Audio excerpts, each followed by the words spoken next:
மத்திய அரசாங்கம் கோர்ட் மூலமாக திராவிட முன்னேற்ற கழகம் கோர்ட்ல போய் ஸ்டே வாங்கிட்டே இருந்தாங்க. இப்ப ஸ்டே வாங்க முடியாத அளவுக்கு வந்துருச்சு. கண்டிப்பாக அமித்ஷா ஒரு கை பார்த்துப்பாங்க. திராவிட முன்னேற்ற கழக அரசாங்கத்தை வீழ்த்த வேண்டும் என்று அவரே சொல்லியிருக்காருங்க. அவர் சொன்னதை தான் நான் சொல்றேங்க. வேரோடு பிடுங்கி எறிவோம் என்று சொல்லியிருக்கிறார். அதற்கு முயற்சிகளை செய்வார்.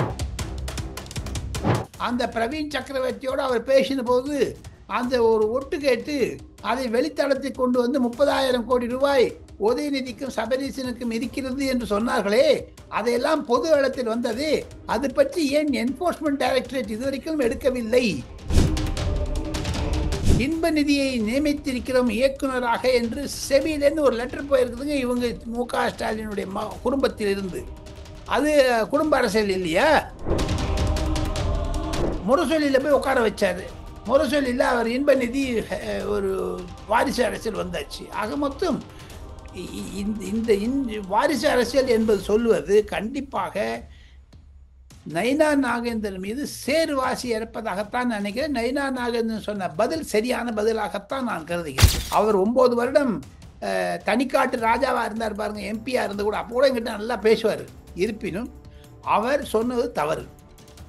ஓ பன்னீர்செல்வம் எப்படி முதலமைச்சர் மு கருணாநிதியுடைய மகன் மு.க. ஸ்டாலினை சந்தித்தார் என்று ஏன் பதில் சொல்லவில்லை டிடிவி தினகரன்? நயினா நாகேந்திரன் மீது அவர் சொல்லக்கூடிய புகார் என்பது பாஜகவில் நயினா நாகேந்திரன் அண்ணாமலைக்கு சண்டையை மூட்டி விடுவதாகத்தான் செய்கிறார். இருப்பினும் இது தினசரி தொலைக்காட்சியில் எடப்பாடி பழனிசாமி திட்டிட்டே இருங்க, நரேந்திர மோடி மேல திட்டிட்டே இருங்க. ஆனா திராவிட முன்னேற்ற கழகத்தில் இருக்கக்கூடிய உள்கட்சி பிரச்சனைகளை தமிழக ஊடகங்கள் பேச எழுத மறுக்கிறது.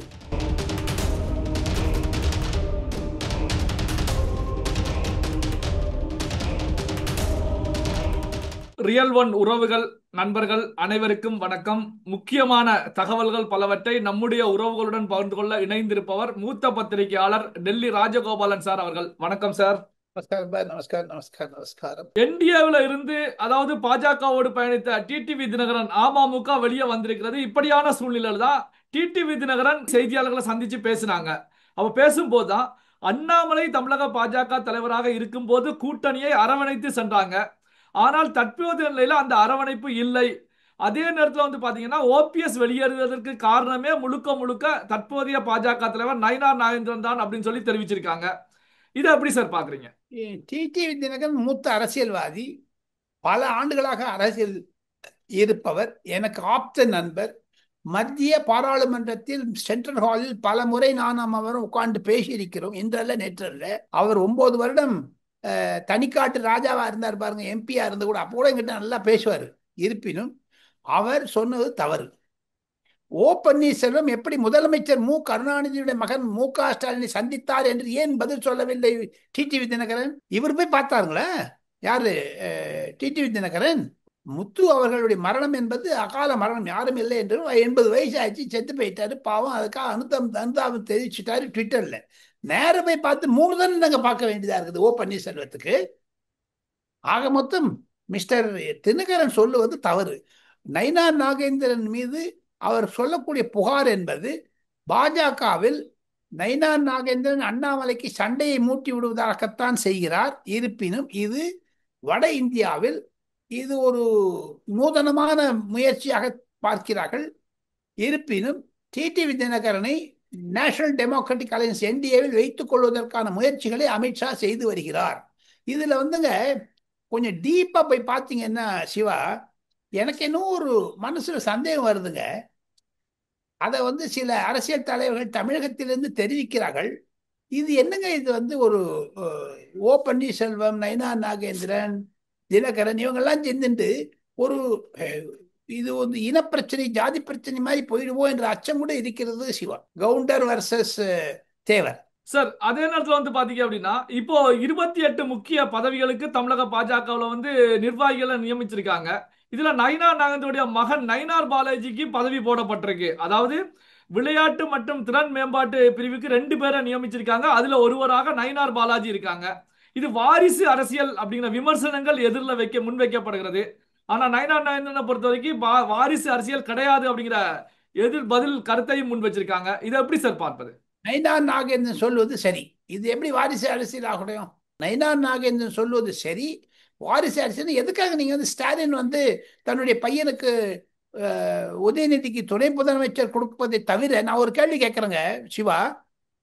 இன்று நேற்று 3-4 தினங்களுக்கு முன்னதாக செபி என்று சொல்லக்கூடிய அமைப்பிற்கு, மத்திய நிதி அமைச்சகத்திற்கு, ஏன் ரெட் ஜெயின்ஸிலும் இன்ப நிதியை நியமித்திருக்கிறோம் இயக்குனராக என்று செபியிலேருந்து ஒரு லெட்டர் போயிருக்குதுங்க இவங்க மு.க. ஸ்டாலினுடைய குடும்பத்தில் இருந்து.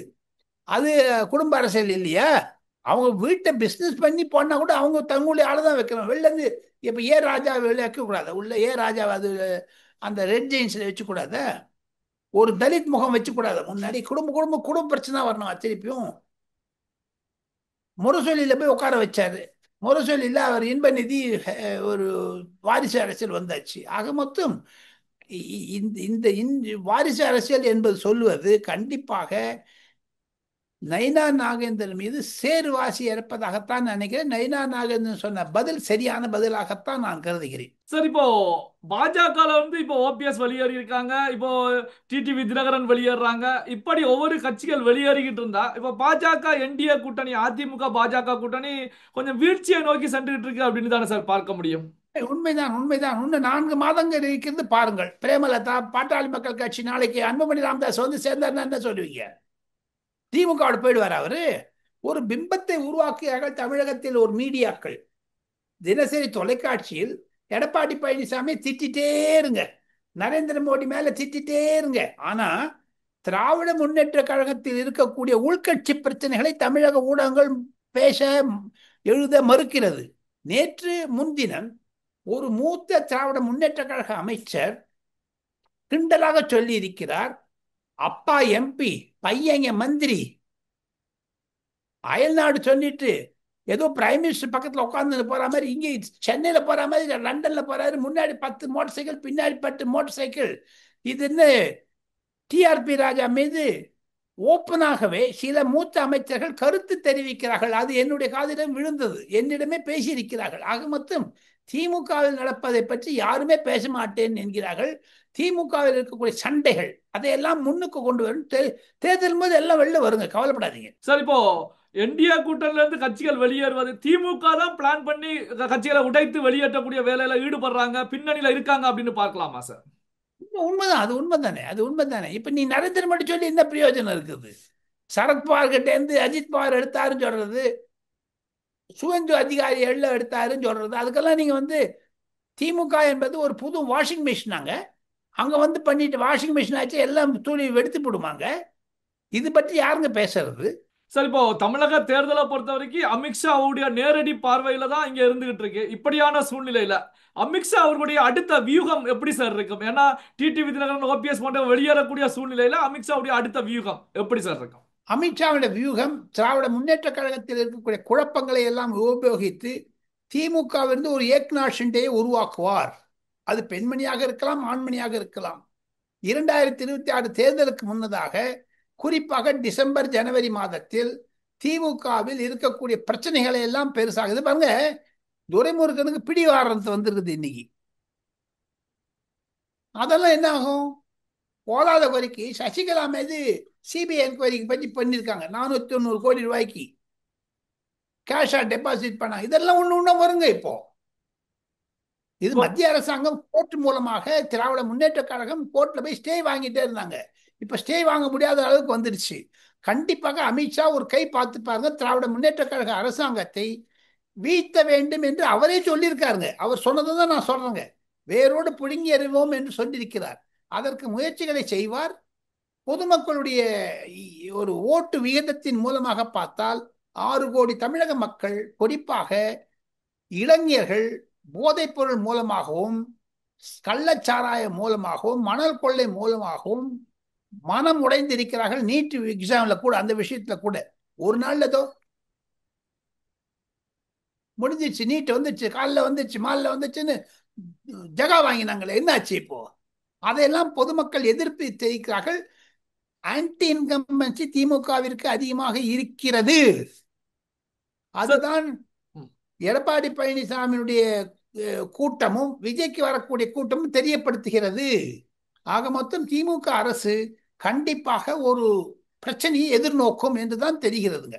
துரைமுருகன் அவர்களுக்கு பிடிவாரண்ட் வந்திருக்கிறது அப்படின்னா கைது செய்யப்படுவதற்கான வாய்ப்புகள் இருக்குமா சார்? இருக்கு, அவர் ஸ்டே வாங்குவார் போய்.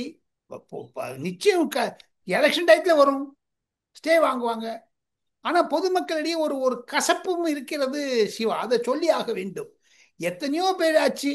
பழனிவேல் தியாகராஜன் சொன்னாரு, அந்த பிரவீன் சக்கரவர்த்தியோடு அவர் பேசின போது அந்த ஒரு ஒட்டு கேட்டு அதை வெளித்தளத்தை கொண்டு வந்து 30,000 கோடி ரூபாய் உதயநிதிக்கும் சபரீசனுக்கும் இருக்கிறது என்று சொன்னார்களே, அதையெல்லாம் பொது இடத்தில் வந்தது. அது பற்றி ஏன் என்போர்ஸ்மெண்ட் டைரக்டரேட் இதுவரைக்கும் எடுக்கவில்லை? ஏன் உதயநிதியும் ஸ்டாலினும் பிரதமரை பார்த்த பிறகு இடி சைலண்ட் ஆயிடுச்சு? அந்த மணல் கொள்ளையில 5 டிஸ்ட்ரிக்ட் கலெக்டர் கேட்டாங்க, அதெல்லாம் திமுக மீது பாசமாக இருக்கிறது என்று விஜய் சொல்லுகிறாரே. பாஜகவுக்கும் திமுகவுக்கும் உறவு என்பது அது பொதுமக்களிடையே பலவராக பேசப்படுகிறது. விஜய்க்கு அதில் ஒரு ஒரு பிளஸ் மார்க் கிடைத்தாலும் கிடைக்கலாம் என்று தான் நான் நினைக்கிறேன். திமுக மீது ஆக்ஷன் எடுத்தால்தான் பொதுமக்களில் இருக்கக்கூடிய அந்த கோபம் ஆத்திரம் தனியும். சார், எப்பவுமே இறுதியில நம்முடைய வாசகர்களுக்கு ஒரு ஹாட் நியூஸ் அப்டேட் கொடுப்பீங்க. இந்த வீடியோல நீங்க கொடுக்கக்கூடிய அந்த அப்டேட் என்ன சார்? திசநாயகா அவர்களிடம், இலங்கை அதிபர் அவர்களிடம் NSA அஜித் தோவல் அவர்கள் கச்சத்தீவை பற்றி பேசியிருக்கிறார். கண்டிப்பாக கச்சத்தீவை திமுகவும் காங்கிரசும் தாளை வார்த்தது என்ற ஒரு பழியை நரேந்திர மோடி 2026 பொதுத் தேர்தலில் தமிழகத்தில் பிரச்சாரமாக இருப்பதை தவிர பாஜகவினுடைய தேசிய ஜனநாயக முன்னணி கூட்டத்தினுடைய ஒரு தேர்தல் அறிக்கையில், மேனிஃபெஸ்டோவில் அது குறிப்பிடும் என்று தான் தெரிகிறது. அடுத்த மாத முதல் வாரத்தில் அக்டோபர் 6ஆம் தேதி தமிழகத்திற்கு முதலமைச்சர் பிரதமர் அமைச்சர் நரேந்திர மோடி வருவதாக நான் கேள்விப்படுகிறேன். அன்று கண்டிப்பாக எடப்பாடி பழனிசாமியும் அன்புமணி ராமதாசும் பிரேமலதாவும் அருகே உட்கார்ந்திருப்பார்கள் என்ற சூழ்நிலையை அமித்ஷா உருவாக்கி கொண்டு வருகிறார் என்ற ஒரு சிறப்பு செய்தியும் நான் சொல்லி அடுத்த வாரம் சந்திக்கிறேன் என்று சொல்லி விடைபெறுகிறேன். சிவா, நன்றி. Thank you sir.